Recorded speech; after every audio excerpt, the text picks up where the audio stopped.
नमस्कार। कैसे हैं आप दोस्तों और साथियों, मेरे प्यारे बच्चों। मैं हूं सूरज वर्मा। स्वागत करता हूं आप सभी का अपने YouTube चैनल पढ़ाई वाला पे। प्यारे दोस्तों और साथियों, आज एक बहुत ही महत्वपूर्ण विषय पर आपसे चर्चा करने के लिए आपके बीच आया हूं। और आज का जो विषय है वो विषय है हमारा उपसर्ग और प्रत्यय। जी हाँ, आज हम उपसर्ग और प्रत्यय के ऊपर बात करेंगे।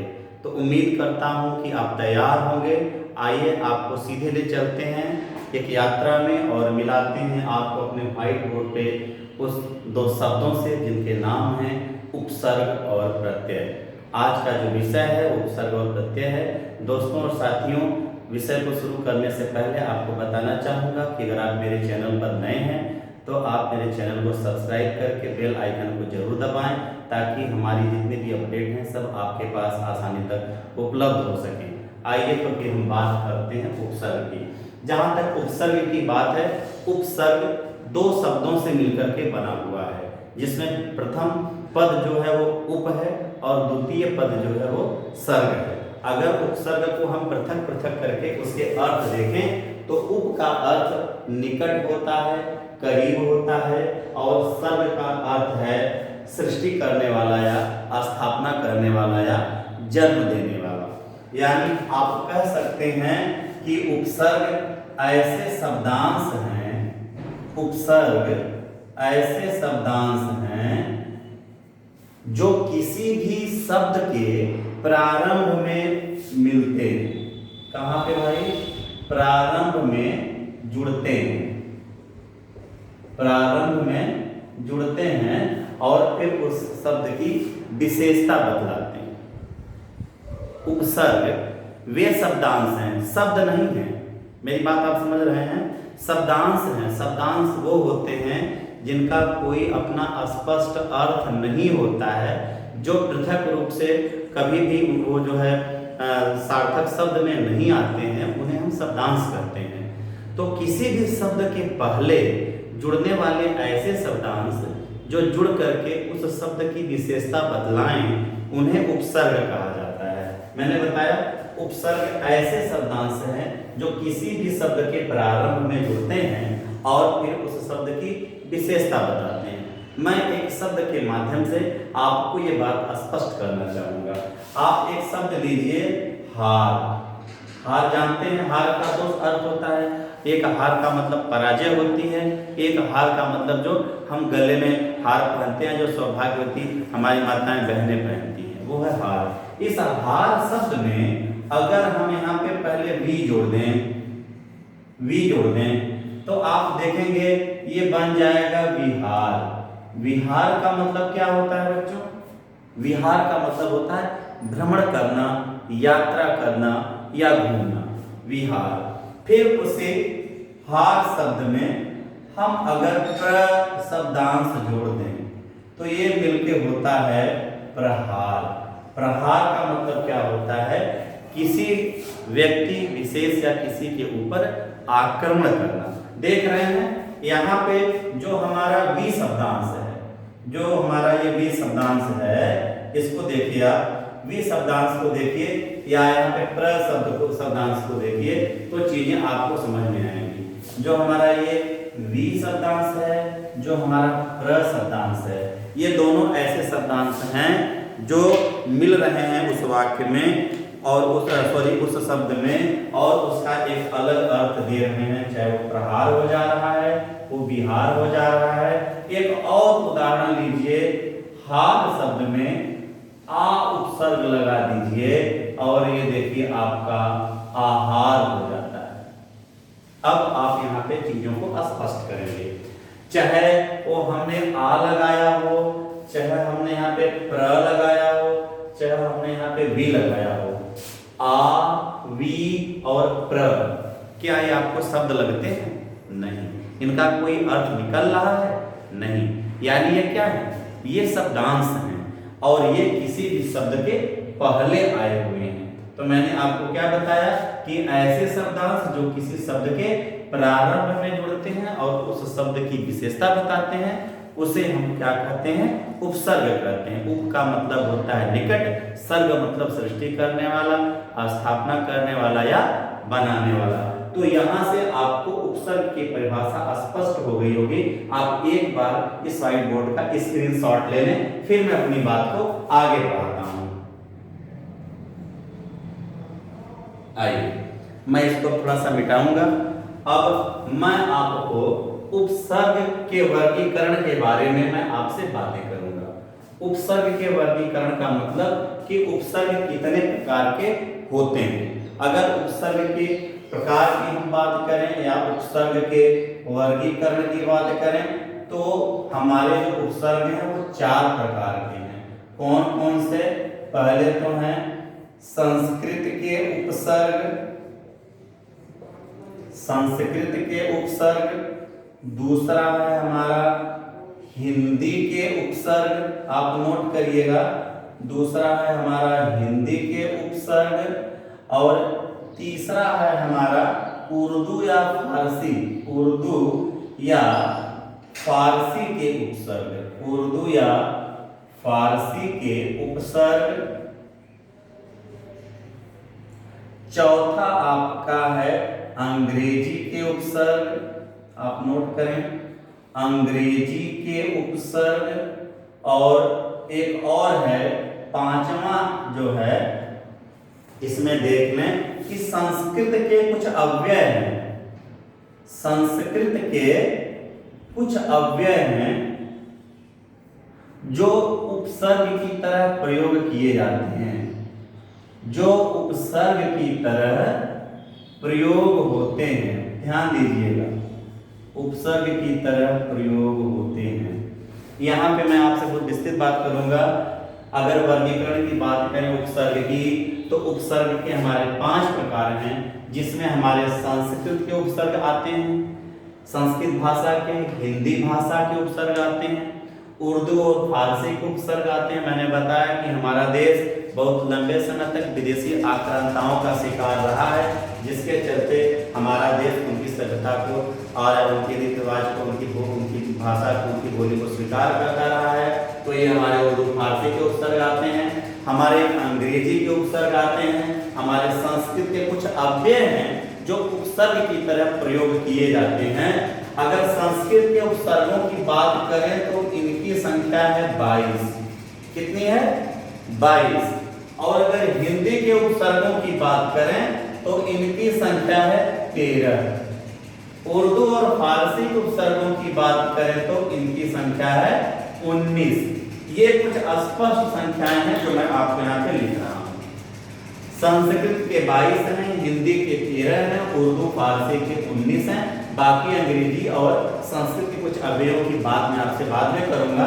और सबसे पहले मैं संस्कृत के उपसर्गों के ऊपर बात करूंगा, जो मैंने यहाँ पे नोट किया है। आप नोट करें, संस्कृत के उपसर्ग, संस्कृत के उपसर्गों की संख्या 22 है और वो हैं अति, अधि, अनु, अप, अभि, अव, आ, उत, उद, उप, दुर, दुस, निर, निस, नी, परा, परि, प्र, प्रति, वी, सम और सु। ये हैं आपके संस्कृत के 22 उपसर्ग, जिन्हें किसी भी मूल शब्द के पहले लगाएंगे तो उनका अर्थ जो है विशेष आ जाएगा। इन्हें आप नोट कर लें। फिर हमारे आते हैं हिंदी के उपसर्ग। हिंदी के उपसर्गों की संख्या मात्र 13 है।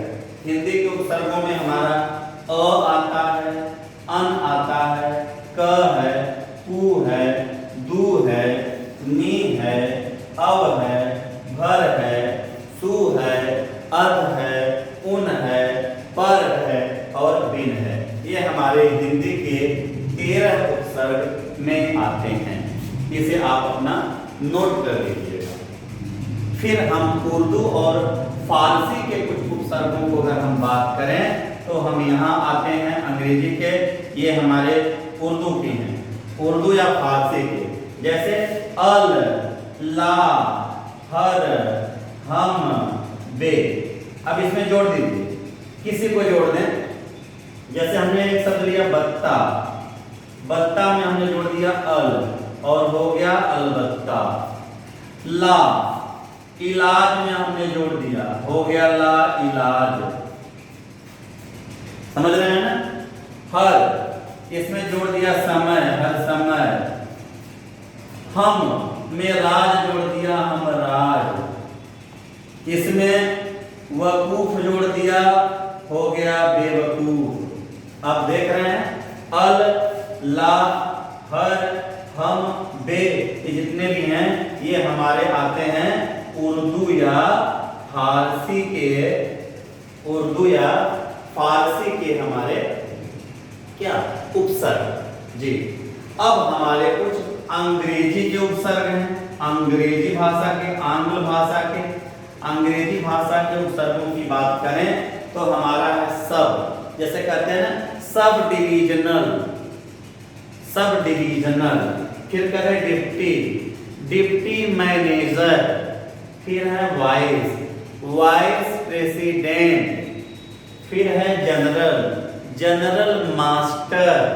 फिर है हमारा हेड, किसी में जोड़ दें हेड, हेड ऑफ डिपार्टमेंट। समझ रहे हैं कि नहीं? हेड, विशेष, सब, डिप्टी, वाइस, जनरल और हेड, ये हमारे कुछ अंग्रेजी भाषा के उपसर्ग हैं। और फिर हमारे कुछ संस्कृत के अव्यय, संस्कृत के अव्यय। संस्कृत के अगर अव्यय की बात करें, आप नोट करें, उन अव्ययों में अधः और अंतः आते हैं। अधः, जैसे हमने लिख दिया अधः पतन, अधः पतन, ये हो गया अधः पतन। ये हमारा अधः क्या है? अधः हमारा क्या है? संस्कृत का अव्यय है जो उपसर्ग के तरीके से प्रयोग किया है। और फिर हमारा अंतः करण शब्द है, इसमें हमने अंतः जोड़ दिया, ये हमारा हो गया अंतःकरण, अंतःकरण। यहाँ पे जो अंतः शब्द है बच्चों, ये हमारा अव्यय है जो कर्ण शब्द में मिल करके एक अलग अर्थ विशेषता बता रहा है और हो जा रहा है अंतःकरण।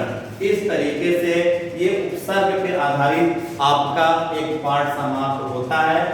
उपसर्गों का वर्गीकरण 5 तरीके से है। संस्कृत के 22 उपसर्ग होते हैं, हिंदी के उपसर्गों की संख्या 13 होती है, उर्दू और फारसी के उपसर्गों की संख्या 19 होती है।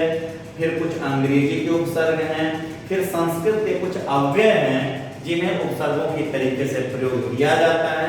इसको विभिन्न प्रकार के उदाहरणों के माध्यम से मैंने यहाँ पे समझाने की कोशिश की है। आप इसका स्क्रीनशॉट ले लें, फिर मैं प्रत्यय की बात करता हूँ।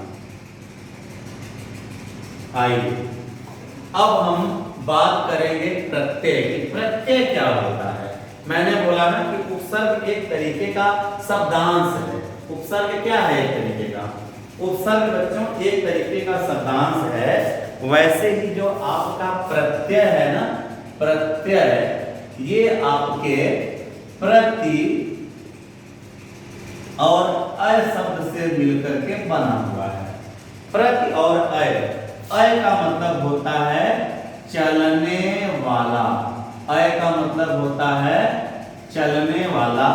प्रति का मतलब होता है साथ साथ, किंतु, किंतु बाद में। आप नोट करिएगा, प्रत्यय साथ, प्रति का अर्थ होता है साथ साथ किंतु बाद में, और अय का मतलब होता है चलने वाला। यानी प्रत्यय से ये परिभाषा ये हुई कि ऐसे शब्दांश जो किसी भी शब्द के अंत में प्रयोग होते हैं, किसी भी शब्द के अंत में प्रयोग किए जाते हैं और उस शब्द का विशेष अर्थ देते हैं, उन्हें प्रत्यय कहा जाता है। जैसे आपने कर दिया धूल में आपने जोड़ दिया आई और ये हो गया धुलाई। ये क्या हो गया, धुलाई। देख रहे हैं कि ये जो शब्द था आपका धुल, इसके अंत में आपने जोड़ा और एक अलग अर्थ निकल गया। शब्दांश है, मैंने बोला कि शब्दांश वो होते हैं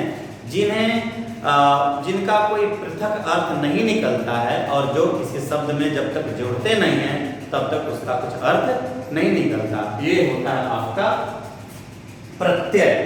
अब प्रत्यय के प्रकार हम नोट करना चाहेंगे, आपको बताना चाहेंगे कि प्रत्यय के कितने प्रकार होते हैं, आप इसको नोट कर लीजिए। प्रत्यय के प्रकार, अगर हम प्रत्यय के प्रकार की बात करें तो हमारे प्रत्यय के प्रकार दो हैं। प्रत्यय के प्रकार दो होते हैं, आप बच्चों बॉक्स बना लीजिए। प्रत्यय के प्रकार एक होता है हमारा कृत प्रत्यय, कौन सा, कृत प्रत्यय, और दूसरा होता है तद्धित प्रत्यय।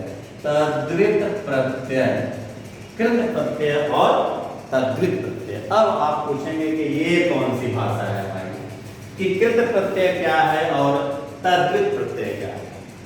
मैं आपको इसे उदाहरण के रूप में समझाने की कोशिश करता हूँ। जैसे देखिए, लेख लिखा आपने, उसमें क जोड़ दिया, ये हो गया आपका लेखक। क्या हो गया आपका, लेखक।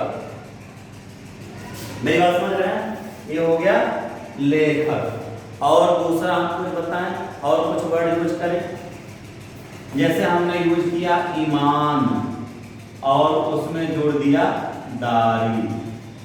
क्या जोड़ दिया, दारी। यहाँ पे हम ध्यान से देखेंगे, जो लेख है ना वो हमारा धातु रूप है। धातु रूप अर्थात मूल रूप, अर्थात ये क्या है, यहाँ पे क्रिया है।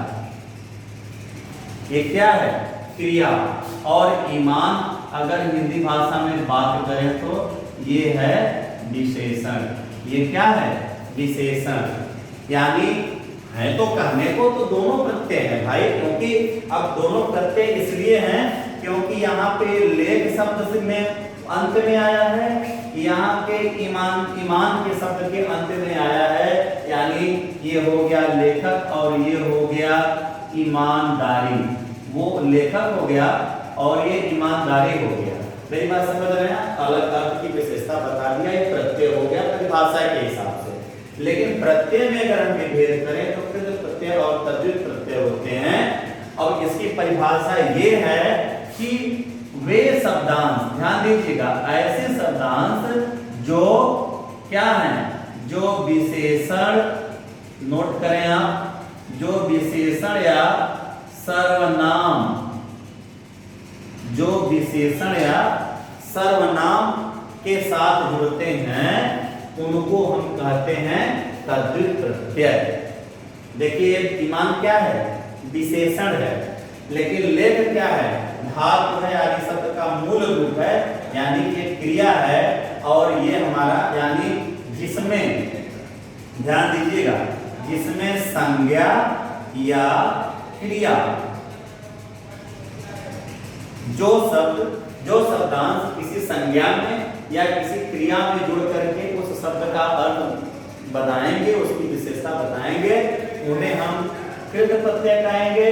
और वो शब्दांश जो किसी शब्द के बाद में यानी विशेषण या सर्वनाम में जुड़ करके उसकी विशेषता बतलाएंगे, उसे हम कहेंगे तद्धित प्रत्यय। अब यहाँ पे जो क है ना, ये क हमारा हो गया कृत प्रत्यय। क्या हो गया, कृत प्रत्यय। और जो लेखक हो गया वो हो गया कृदंत। कृदंत हो गया, कृदंत मतलब कृत धन अंत, यानी ये अंत में आया हुआ है कृत के। समझ गया।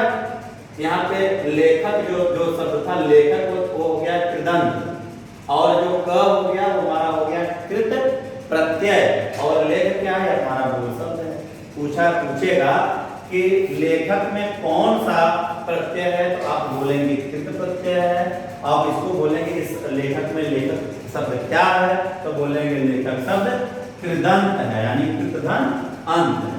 अब यहाँ पे अगर देखा जाए तो दारी जो है वो हो गया क्या भाई, तद्वित। क्या हो गया, ये हो गया तद्वित प्रत्यय, और जो ईमानदारी है वो हो गया तद्वितांत। क्या हो गया, तद्वितांत। यहां पे इस चीज को आप जरूर समझिएगा। आप इसका स्क्रीनशॉट ले लीजिए, फिर मैं आपको बताता हूं। मैं आपको स्पष्ट करूं कि प्रत्यय दो प्रकार के होते हैं, एक कृत प्रत्यय होता है और एक तद्वित प्रत्यय होता है। कृत प्रत्यय वो प्रत्यय होते हैं जो किसी भी मूल शब्द में, मूल रूप में, उनकी क्रिया में या संज्ञा के साथ प्रयोग किए जाते हैं। आप मेरी बात समझ रहे हैं? उनको बोलते हैं हम कृत प्रत्यय। जैसे लेख यहाँ पे क्रिया है, उसमें हमने कर प्रत्यय जोड़ करके लेखक बना दिया, और जो लेखक शब्द है एक कृदंत हो गया क्योंकि ये कृत के अंत में आया है और संज्ञा या क्रिया है। दूसरा जो हमारा तद्वित प्रत्यय होता है जो विशेषण या सर्वनाम के साथ जोड़ा जाता है, जैसे ईमान यहाँ पे विशेषण है, विशेषता बतला रहा है। मेरी बात समझ रहे हैं? तो दारी यहाँ पे तद्वित प्रत्यय हो जाएगा और ईमानदारी जो शब्द है वो तद्वितांत हो जाएगा। यह हो गया हमारा क्या, क्या हो गया भाई, ये हमारा हो गया प्रत्यय। नोट हो गया? अब हम आपको एक बेसिक चीज और बताते हैं। आइए अब हम इसी प्रत्यय में कुछ अपवाद बताते हैं, क्योंकि जो वर्तमान समय के जो भाषाविद हैं, जो विषय विशेषज्ञ हैं, वो लोग जो है कृत प्रत्यय और तद्वित प्रत्यय को नहीं मानते। वो कहते हैं कि ये आधार गलत है। उसका एक ऐतिहासिक आधार वो जो है उसको मानते हैं। ऐतिहासिक आधार की अगर हम बात करें, वो कहते हैं कि कुछ ऐसे शब्द हैं जो कृत प्रत्यय और तद्वित प्रत्यय दोनों का काम करते हैं। लीजिए, जैसे हमने लिख दिया चचा, धन एरा, ये बना क्या भैया, ये बन गया चचेरा। अब समझिए, चचेरा बन गया, यहाँ पे एरा है, यहाँ पे चचा है। चचा क्या है भाई, संज्ञा है।